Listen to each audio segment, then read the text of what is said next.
बिस्मिल्लाहिर्रहमानिर्रहीम। नाजरीन, हम में से हर एक को एक दिलचस्प तजुर्बा होता है और वो तजुर्बा ये है कि जब हम किसी नई जगह पर जाते हैं, किसी नए मकाम की तलाश में निकल खड़े होते हैं, या हमारे सामने कोई नया वाक़या पेश आता है या कोई शख्स जो हम नहीं जानते उसके बारे में कि वो कौन है, लेकिन जब हम उसको देखते हैं तो हमें ये एहसास होता है कि ये मकान, ये जगह, ये वाक़या या ये शख्स मैं पहले भी देख चुका हूँ। इस कैफियत को डीजा वू कहते हैं। नाज़रीन, ये कैफियत क्यों तारी होती है और मुख्तलिफ मज़ाहिब का इसके बारे में क्या कहना है,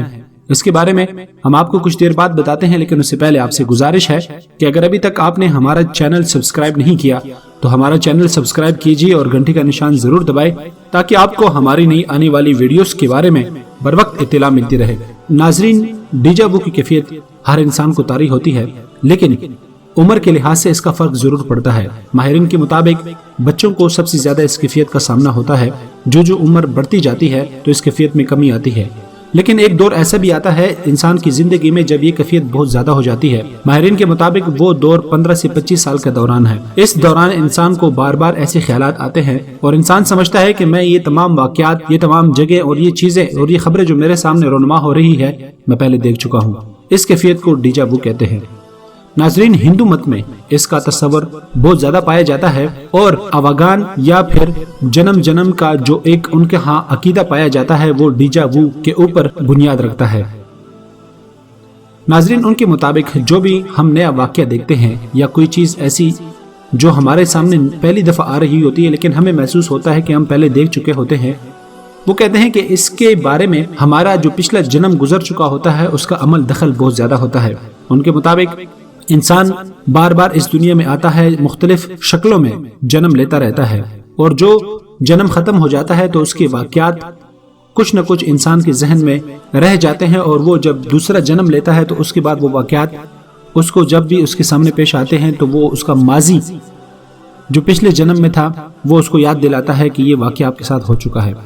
ऐसे ही हदीस मुबारक के अंदर इस कैफियत के बारे में कुछ न कुछ जिक्र मिलता है। हदीस मुबारक में है और हदीस का मफहूम है कि जब इंसान सो जाता है तो अल्लाह ताला उसकी रूह अपने पास बुला लेते हैं और कुछ रूहें अल्लाह ताला रोक देता है और जिसको चाहे वापस कर देता है। माहिरीन के मुताबिक इंसान के जिस्म से सोते वक्त रूह निकल जाती है और इसका ताल्लुक जिस्म के साथ बहुत कमजोर रहता है। उसके बाद वो रूह पूरी दुनिया के अंदर गर्दिश करती है और मुख्तलिफ काम करती है और जब वापस इंसान के जिस्म में उतर जाती है तो फिर इंसान के दिमाग में कुछ ऐसी चीजें हाफजे के तौर पर रह जाती है और उसके लाशऊर में समा जाती है जो वो रूह करके आई हुई होती है। जब हम उठते हैं और कोई ख्वाब देखा होता है या ऐसा कोई वाकया हमारे सामने पेश आ जाता है तो वो लाशऊर में जो चीज़ हमारी मौजूद होती है वो सामने आ जाती है और फौरन हमें याद आ जाता है कि ये वाकया मेरे साथ हो चुका है या ये मंजर मैं पहली बार देख चुका हूँ। इसके अलावा डीजा वू के बारे में कई नजरियात पाए जाते हैं। कुछ माहिरीन का ख्याल है कि ज्यादातर लोग इस कैफियत का शिकार उस वक्त होते हैं जब उनके दिमाग की कोई रग बिला वजह ही पड़क उठती है और बिल्कुल गैर मुतालिक ख्यालात को आपस में जोड़ देती है। कुछ माहिरीन कहते हैं कि ये कैफियत आपके दिमाग के किसी फट्टे की बिला वजह सिकुड़ने से पैदा होती है। जैसे आपकी आंख बिला वजह पड़कती है, लगता है कि इसका ताल्लुक आपके दिमाग के उस हिस्से से जुड़ा होता है जो आपकी यादाश्तों से मुतालिक है,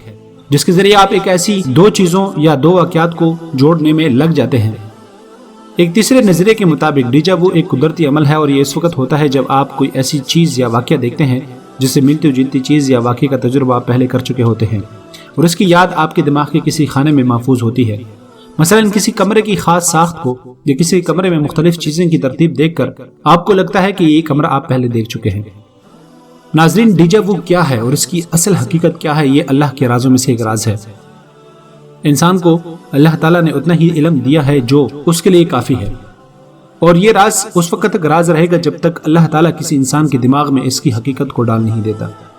और जब इंसान को इसकी हकीकत मालूम हो गई तो फिर ये राज नहीं रहेगा, बल्कि सब लोग इसके बारे में जान जाएंगे कि ये कैफियत क्यों होती है और मज़ाहिब जो इसके बारे में मुख्तलिफ राय पेश करते हैं वो किस हद तक दुरुस्त है।